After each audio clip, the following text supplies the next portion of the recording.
बंधुगण जीवन में विश्वास ज्ञान दे थाए, नम्रता सम्मान आनी थाए एवं दक्षता जीवन में एक उच्च स्थान को नहीं जाए। किंतु जेतेबेले एही तीनोटी गुण जड़े व्यक्ति मध्य आसी जाए सेतेबेले से सबुठारु आदर एवं सम्मान पाए।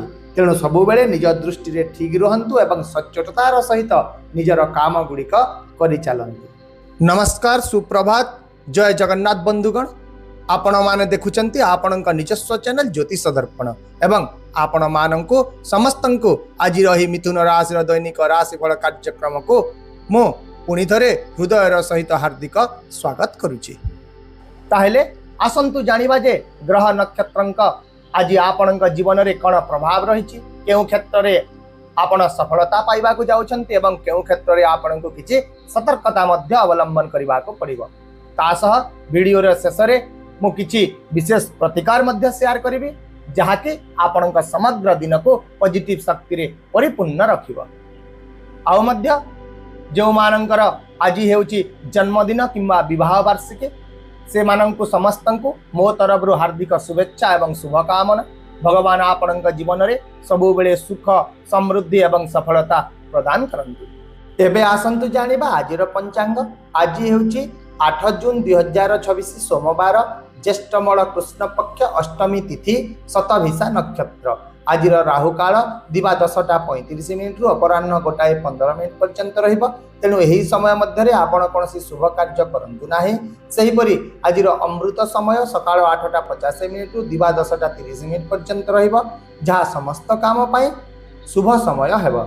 चंद्र आज कुंभ राशि रे एवं सूर्य वृष राशि रे गोचर करिवे। एबे आसंतु मिथुन राशि आज दैनिक राशिफल विषय रे विस्तृत भाव रे आलोचना करिबा। तेबे आज दिनटी आपणक पाई प्रगति, नूतन सुजोग एवं सकारात्मक परिवर्तन आनीदेव। आपणक चारिपाखर परिवेश पूर्व अपेक्षा आज अधिक सहायक एवं उत्साहजनक रहिबो। आपण किछि समय धरि जो कार्य पाई चेष्टा करि आसुचंती से गुड़िक धीरे धीरे आज अनुकूल फलाफल देवा मध्य आरंभ करिबो। विशेष भाव में आज आपणकर बुद्धि, जोगाजोग क्षमता एवं अन्य मानक सहित संपर्क स्थापन करिवार क्षमता आपणक पई सबुठारु बड़ शक्ति भाव में उभा हेबो। आउ मध्य आपण आज अनुभव करिवे जे लोक माने आपणकर कथा गुडी को ध्यानर सहित सुनुछंती एवं आपणकर चिंताधारा को गुरुत्व मध्य देउछंती। तथापि आपण आज निजर क्षमता बाहरे जे कोनोसी अधिक दायित्व नियंतु नाही। प्रत्येक कार्य को रीतिमत भाव में समाप्त करने को चेष्टा करंतु एवं अनावश्यक विवाद गुड़ी को एड़ाई चलतु। सेहीपरि कार्यक्षेत्र, क्यारियर एवं व्यवसाय दृष्टि आज एक गुरुत्वपूर्ण दिन हेबो। आपणकर जोगाजोग दक्षता आपणको कर्म क्षेत्र में विशेष लाभ प्रदान करिबो। आपण आज जे कोनोसी साक्षात्कार, उपस्थापना, बैठक किंबा ग्राहकों आलोचना रे निजर कथा को प्रभावशाली भाव में उपस्थापना करिबारे सफल हेबे। चाकरी करुवा व्यक्ति माने किछि नूतन दायित्व पाइबे एवं तासह उच्च पदस्थ अधिकारी माने आपणकर काम को प्रशंसा मध्य करिवे।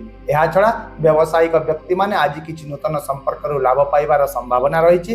तथापि कोनोसी बड़ व्यावसायिक निष्पत्ति तरबर भाव में नेबा ठारू आपण आज दूरेई रहंतो। सेहीपरि छात्र छात्री मानक पई दिनटी भल रहइबो, किंतु सेमाने आज सोशल मीडिया किंबा मोबाइल फोन रे समय नष्ट करंतु नाही, कारण आज पाठ पढ़ारे स्थिरता बजाय रखिले ही सकारात्मक फलाफल मिलिबो। वर्तमान आसंतु जानिबा आपणक आज आर्थिक स्थिति विषय रे। तेबे आज आपणक पई आर्थिक लाभर अनेक शुभ संकेत देखा जाउछि। पुराना निवेश रु लाभ मिलिबो, अटकी रहितिबा पांठीर पुनरुद्धार हेबो किंबा कोनोसी एक नूतन उत्सरु आय पाइबार मध्य सुजोग मिलिबो। तथापि आज आपणक निजर खर्च नियंत्रण करबा को पड़िबो। तेणु आज आपण जे कोनोसी आवेगपूर्ण क्रय किंबा अचानक निवेश गुडी को एडांतो एवं आर्थिक कारोबार गुडी करे विशेष सतर्कता अवलंबन करंतु। सेहीपरि स्वास्थ्य दृष्टि जे देखिबा तेबे आज दिनटी साधारणतः भल रहिबो। व्यस्त कार्यसूची सत्वे मध्य आपण उज्जालु रहिबे। तथापि बाहरर खाद्य खाइबा ठारू आज दूरेई रहंतु। प्रचुर पानी पियंतु। निजर मानसिक स्वास्थ्य प्रति मध्य विशेष ध्यान दियंतु, कारण आज अत्यधिक मानसिक चाप आपणकर कार्य दक्षता को प्रभावित करि पारे।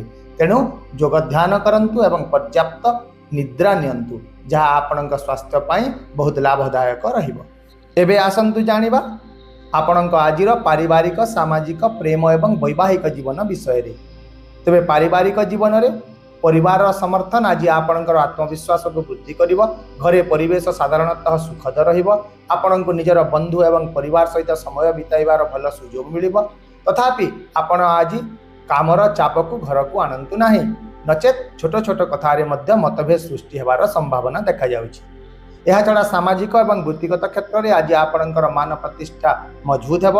आपण निजर बंधु सहकर्मी और उच्चपदस्थ व्यक्ति ठारू समर्थन मध्य पाइबे। जदि आपण एक प्रेम संपर्क रे अछ तेबे आपणक प्रेम जीवन में आज बुझामणा और धैर्य निहाती भाव में आवश्यक पड़िबो। जदि कौनसी विषय में मतभेद मध्य रही तेबे समालोचना करने परिवर्ते समस्यार मूल को बुझा को आपण चेष्टा करंतु।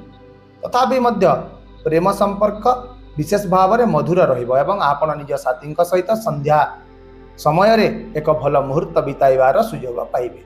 सेहीपरि जदि आपण विवाहित अटंती तेबे आज आपणक वैवाहिक जीवन पाई दिनटी बहुत भल रहिबो। जीवन साथी सहित भावप्रवण घनिष्ठता वृद्धि पाइबो एवं आपण तांक सह भविष्य सहित जड़ित किसी गुरुत्वपूर्ण विषय गुड़िक उपर आज आलोचना करें। ता सहित जदि अतीत में कौन उत्तेजना लगी रही तेबे ताहा समाधान करने आपको एक भल सुजोग मिले। ताहले आपणक आज विशेष प्रतिकाटी होउछि। आज आपण भगवान शिव को पूजा करंतु एवं ओम नमः शिवाय मंत्र को 21 थर जप करंतु। यह द्वारा आपणक क्यारियर व्यवसाय एवं जीवन में प्रगति पाई अनेक पथ खोलिबो। आशा करुछि भिडियोटी को आपण सकारात्मक चिंताधारा सहित ग्रहण करेंगे एवं आपणकर दिन को आहरी सुंदर करेंगे। यदि आपण को आमर ये भिडियोटी पसंद आसिला तेबे दयाकोरी भिडियोटी को हाइप करंतु, शेयर करंतु एवं आपणकर मूल्यवान मतामत कमेंट बॉक्स रे निश्चित भाव में जणांतु।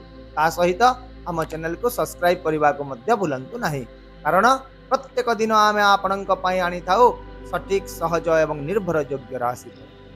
तेबे आसंता काली पुणी देखा हेबा आउ एक नूतन राशिफल भिडियो सहित। से पर्यंत विदाय दियंतु। नमस्कार। जय जगन्नाथ।